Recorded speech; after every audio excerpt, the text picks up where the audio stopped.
ನಮಸ್ಕಾರ. AVK hobby ಐಡಿಯಾಸ್ಗೆ ಸ್ವಾಗತ. ಇವತ್ತಿನ ವಿಡಿಯೋದಲ್ಲಿ ಸ್ನ್ಯಾಕ್ಸಿಗೂ ಆಗುವಂತಹ ಮತ್ತು ಊಟದ ಜೊತೆ ಸೈಡ್ ಡಿಶ್ ಆಗಿ ಬಳಸುವಂಥ ಒಂದು ರುಚಿಕರವಾದ ರೆಸಿಪಿಯೊಂದಿಗೆ ಬಂದಿದ್ದೀನಿ. ಈ ರೆಸಿಪಿ ಯಾವುದು, ಹೇಗೆ ಮಾಡೋದು ಅಂತ ತಿಳ್ಕೊಳ್ಳೋದಕ್ಕಿಂತ ಮುಂಚೆ ಇದೇ ಮೊದಲನೇ ಬಾರಿ ನನ್ನ ಚಾನಲ್ನ ವಿಡಿಯೋನ ನೋಡ್ತಿರೋದು ಅಂತ ಆದರೆ ನನ್ನ ಚಾನಲ್ AVK ಹಾಬಿ ಐಡಿಯಾಸ್ಗೆ ಸಬ್ಸ್ಕ್ರೈಬ್ ಆಗೋದಕ್ಕೆ ಮರಿಬೇಡಿ. ಹಾಗೂ ಪಕ್ಕದಲ್ಲೇ ಇರೋ ಬೆಲ್ ಬಟನ್ನ ಕ್ಲಿಕ್ ಮಾಡಿ ಆಲ್ ಅಂತ ಆಪ್ಷನ್ ಚೂಸ್ ಮಾಡಿದರೆ ನನ್ನ ಪ್ರತಿಯೊಂದು ವಿಡಿಯೋದ ನೋಟಿಫಿಕೇಷನ್ ನಿಮಗೆ ಬರುತ್ತೆ ಮತ್ತು ಎಲ್ಲರಿಗಿಂತ ಮುಂಚಿತವಾಗಿ ವಿಡಿಯೋ ನೋಡೋದಕ್ಕೆ ಸಹಾಯ ಆಗುತ್ತೆ. ಬನ್ನಿ ಫ್ರೆಂಡ್ಸ್, ಇವತ್ತಿನ ವಿಡಿಯೋದಲ್ಲಿ ಈ ಸ್ನ್ಯಾಕ್ಸ್ ಅಥವಾ ಸೈಡ್ ಡಿಶ್ ಆಗಿ ಬಳಸುವಂಥ ಈ ರುಚಿಕರ ಪದಾರ್ಥ ಯಾವುದು, ಹೇಗೆ ಮಾಡೋದು ಅಂತ ನೋಡ್ಬಿಡೋಣವಾ. ನೋಡಿ, ಇವಾಗ ಒಂದು ಬಾಣಲೆ ತಗೊಂಡಿದ್ದೀನಿ ನಾನು. ಅದಕ್ಕೆ ಒಂದು ದೊಡ್ಡ ಚಮಚದಲ್ಲಿ ಒಂದು 3 ಚಮಚ ಆಗೋಷ್ಟು ಕೊಬ್ಬರಿ ಎಣ್ಣೆ ಹಾಕ್ತಾಯಿದ್ದೀನಿ. ಈ ರೆಸಿಪಿಗೆ ಸ್ವಲ್ಪ ಎಣ್ಣೆ ಮುಂದೆ ಇದ್ದರೆ ಚೆನ್ನಾಗಿರುತ್ತೆ. ನಂತರ ನೋಡಿ, ಒಂದು ಅರ್ಧ ಚಮಚ ಸಾಸಿವೆ ಕಾಳು, ಒಂದು ಅರ್ಧ ಚಮಚ ಉದ್ದಿನಬೇಳೆ, ಒಂದು ಒಣ ಮೆಣಸನ್ನು ಕಟ್ ಮಾಡಿ ಹಾಕಿದ್ದೀನಿ, ಸ್ವಲ್ಪ ಇಂಗು, ಸ್ವಲ್ಪ ಅರಿಶಿಣ ಪುಡಿ ಹಾಕ್ತಾ ಇದ್ದೀನಿ,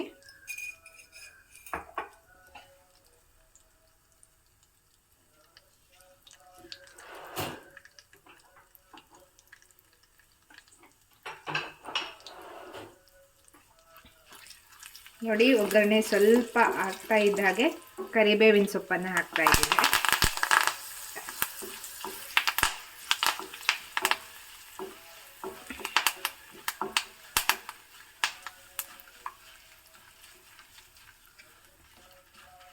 ನಂತರ ಇದಕ್ಕೆ ಒಂದು 1/4 kg ಆಗೋಷ್ಟು, ಅಂದರೆ ಒಂದು 3 ಕಪ್ ತಗೊಂಡಿದ್ದೀನಿ ನಾನು ಅಷ್ಟು ಬೀನ್ಸು ಮತ್ತು green piece, fresh green piece ಇದನ್ನು ಹಾಕ್ತಾ ಇದ್ದೀನಿ. ಸಣ್ಣದಾಗಿ ಹೆಚ್ಕೊಂಡಿದ್ದೀನಿ ಬೀನ್ಸನ್ನು.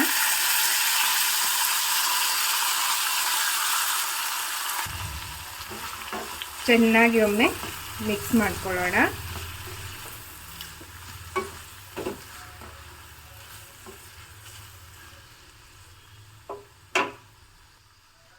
ಈಗ ಇದಕ್ಕೆ ರುಚಿಗೆ ತಕ್ಕಷ್ಟು ಉಪ್ಪನ್ನು ಹಾಕ್ತಾ ಇದ್ದೀನಿ.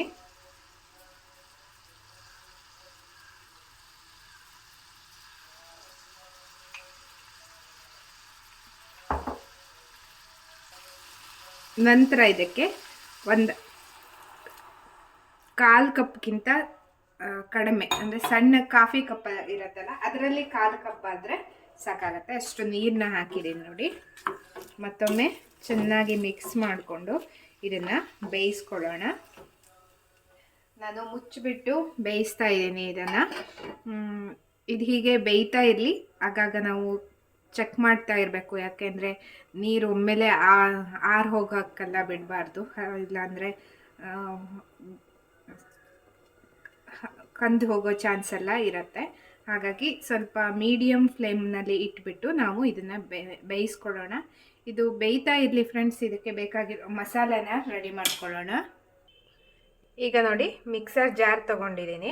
ನಾನಿಲ್ಲಿ 1/4 ಕಪ್ ಆಗೋಷ್ಟು ಕಡಲೆಬೇಳೆನ ನೀರಿನಲ್ಲಿ ನೆನೆಸಿ ಇಟ್ಕೊಂಡಿದ್ದೆ. ಒಂದು 3 ಅವರ್ಸ್ ನೆನೆಸಿದ್ದೆ, ಚೆನ್ನಾಗಿ ನೆಂದಿದೆ. ನೋಡಿ, ಈ ಕಡಲೆಬೇಳೆನ ಮಾತ್ರ ಮಿಕ್ಸರ್ಗೆ ಹಾಕ್ಕೋತಾ ಇದ್ದೀನಿ.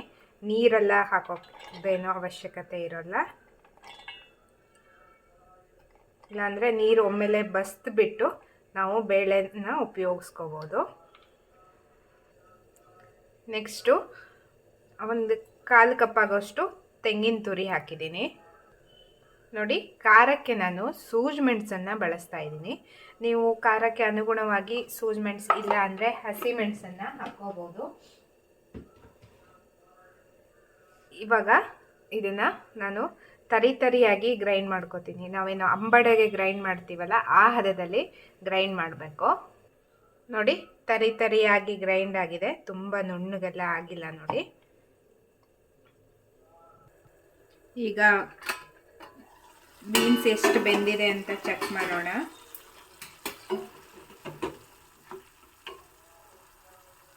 ನೋಡಿ, ಇನ್ನೊಂದು 5 ನಿಮಿಷ ಚೆನ್ನಾಗಿ ಬೇಯಬೇಕಿದು. ಇವಾಗ ಸ್ವಲ್ಪ ಒಂದು 80% ಆಗುವಷ್ಟು ಬೆಂದಿದೆ.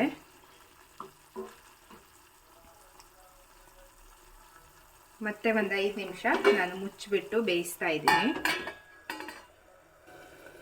ಇವಾಗ ನೋಡಿ ಮತ್ತೆ ಚೆಕ್ ಮಾಡೋಣ.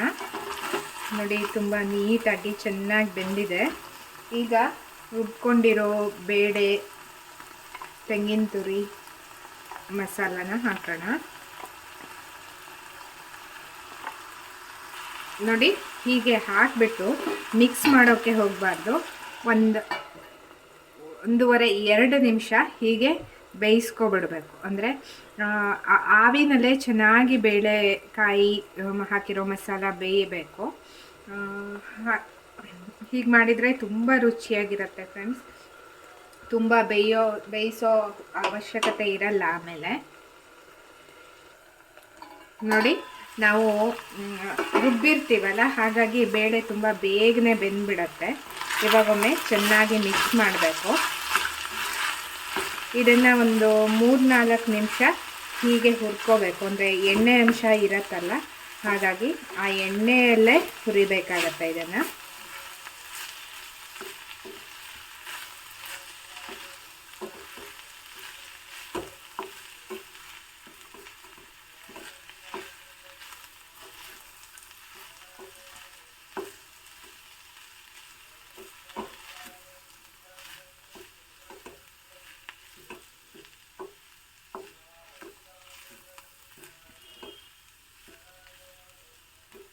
ನಾವು ಹೀಗೆ ಹುರಿಯೋದ್ರಿಂದ ತುಂಬ ಒಳ್ಳೆ ರುಚಿ ಬರುತ್ತೆ ಫ್ರೆಂಡ್ಸ್ ಇದಕ್ಕೆ.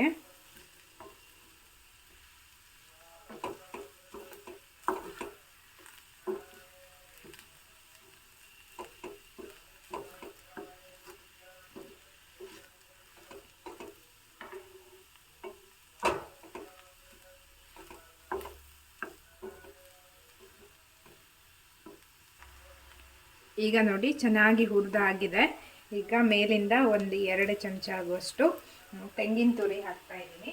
ಮತ್ತು ಕೊತ್ತಂಬರಿ ಸೊಪ್ಪನ್ನು ಸಹ ಹಾಕ್ತಾ ಇದ್ದೀನಿ. ಈಗ ಆಲ್ಮೋಸ್ಟ್ ನಾನು ಸ್ಟವ್ನ ಆಫ್ ಮಾಡಿಬಿಟ್ಟಿದ್ದೀನಿ. ನೆಕ್ಸ್ಟು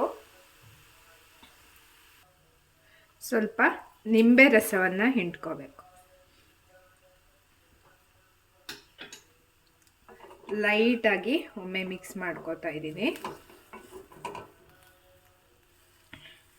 ನೋಡಿ ಫ್ರೆಂಡ್ಸ್, ಇವಾಗ ರುಚಿಯಾಗಿರುವಂತಹ ಬೀನ್ಸ್ ಮತ್ತು ಹಸಿ ಬಟಾಣಿಯ ಮಟವಾಡಿ ಪಲ್ಯ ರೆಡಿಯಾಗಿದೆ. ತುಂಬ ಅಂದರೆ ತುಂಬ ರುಚಿಯಾಗಿರುತ್ತೆ. ಅಂದರೆ ಬೇಳೆಗಳನ್ನು ಬಳಸಿರೋದ್ರಿಂದ ತುಂಬ ಟೇಸ್ಟ್ ಇರುತ್ತೆ ಫ್ರೆಂಡ್ಸ್. ಇದನ್ನು ಊಟದ ಜೊತೆಗೆ ಹಾಗೆ ಸೈಡ್ ಡಿಶ್ ಆಗಿ ಬಳಸ್ಬೋದು. ಮತ್ತು ಹಾಗೆ ಸ್ನ್ಯಾಕ್ಸ್ ಜೊತೆಗೂ ಸಹ ತಿನ್ಬೋದು. ಇದು ತುಂಬ ಚೆನ್ನಾಗಿರುತ್ತೆ ಸ್ನ್ಯಾಕ್ಸಿಗೆ ಹಾಗೆ ತಿನ್ನೋದಕ್ಕೆ. ಬೇಳೆ ಹಾಕಿರೋದು, ತೆಂಗಿನ ತುರಿ, ಕೊತ್ತಂಬರಿ ಸೊಪ್ಪು ಮತ್ತು ನಿಂಬೆಹಣ್ಣಿನ ಪರಿಮಳದೊಂದಿಗೆ ತುಂಬ ರುಚಿಯಾಗಿರುತ್ತೆ ಫ್ರೆಂಡ್ಸ್. ಕಾಫಿ ಜೊತೆ ಎಲ್ಲ ಇದನ್ನು ಹಾಗೆ ಒಂದು ಬೌಲಿಗೆ ಹಾಕ್ಕೊಂಡು ತಿನ್ನೋದಕ್ಕೆ ಚೆನ್ನಾಗಿರುತ್ತೆ. ನೋಡೋದ್ರಲ್ವಾ ಫ್ರೆಂಡ್ಸ್, ಸ್ನ್ಯಾಕ್ಸಿಗೂ ಆಗುತ್ತೆ, ಊಟದ ಜೊತೆನೂ ಆಗುತ್ತೆ. ನೀವು ಯಾವುದಕ್ಕಾದರೂ ಬಳಸ್ಬೋದು ಈ ರುಚಿಯಾದ ಮಟವಾಡಿ ಪಲ್ಯನ.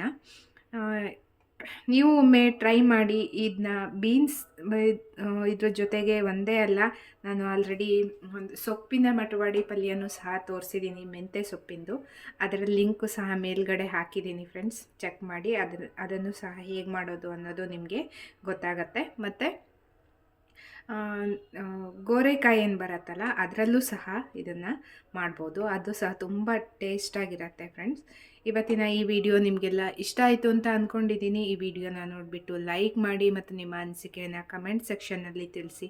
ನಿಮ್ಮ ಫ್ಯಾಮಿಲಿ ಫ್ರೆಂಡ್ಸ್ ಎಲ್ರಿಗೂ ಈ ವಿಡಿಯೋನ ಶೇರ್ ಮಾಡಿ ಅಂತ ಹೇಳ್ತಾ, ಮತ್ತೆ ಒಂದು ಹೊಸ ವಿಡಿಯೋದೊಂದಿಗೆ ಭೇಟಿಯಾಗೋಣ friends. Until then take care, bye. Thank you for watching friends.